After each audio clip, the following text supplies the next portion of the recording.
So we're into episode 8, final episode of the series. Crazy. It's the next morning, and finally he has somewhat of like a good cry where he can start to feel his humanity. He realizes that he's been isolating for so long, and these people are out there and they're all hurting too.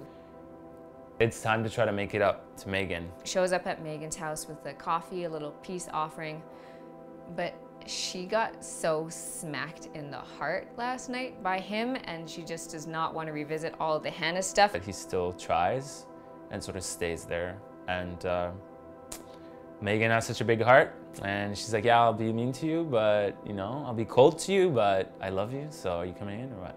Sam tries to get into how he's been feeling, like the guilt. He's trying to articulate what he's been suppressing for 3 weeks. Megan's not so receptive to it, one, because she's still so pissed about last night and what he said to her. But I think it's also because Megan figured that. She figured that Sam's isolating because in some way, for some reason, he feels responsible and he feels guilty. But what you don't understand even more is that me, the guy who always talks about our dreams and how we can achieve them and how we can do them, I'm the one that crushed his dreams, and he left and he died. And he's gone, and that's my fault. She hands him a bag, which she got at Lucas's mom's house, that is specifically for him. He gets back to his house. He doesn't quite know if he wants to open that, because he feels like that would be the beginning of the mourning process. That would be the beginning of him having to actually accept that Lucas is gone forever. He goes, opens the bag, and he sees his friend and him, and fuck. And I wouldn't have been able to do that if Nico and I hadn't been good friends like that. He kind of like had this false, distorted vision and illusion of who Lucas was during his dark moment, and there he sees him happy and like alive and beautiful. And we see this USB key. So Sam grabs his computer, puts it in, and starts to go through all the files, and that's where he starts to see photos of the two of them. There's a video that he's never seen of Dee shooting Lucas, talking about, you know, what they're all about, dreams, and how we should never stop and we should just let that influence us and take us forward. He kind of just has this epiphany moment where he's like, if we're not chasing our dreams, we're not living.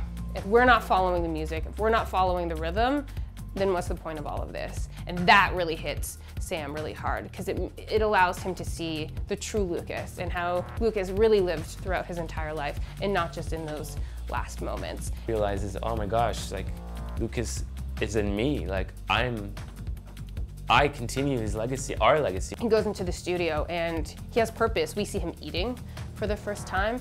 There it is, there's the inspiration, there's the thing he was missing, and it just flows out, creates brilliance. One of my favorite shots now is kind of when we're zooming into him and we see the Ableton software over his face, and the bar just kind of like goes clear and wipes past his eyes, and that's kind of my way of saying metaphorically, like, his eyes are open, he is clear, he's ready to start moving forward. So here we are, 2 months later, 1-year anniversary of Homebrew, and we find Sam, you know, in this new place. He's looking good, he's looking fresh, and it's right after his performance, you know, his like big comeback. Peter comes out, congratulates him, and Megan shows up, congratulates him, and we get that sense that all is well between them. It always will be well. Megan is just happy to have him back.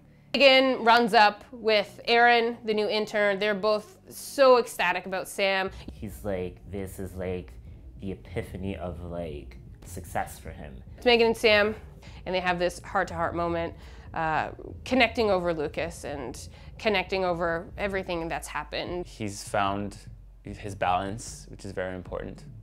So he decides after his set, after he's done his work and his job, he leaves.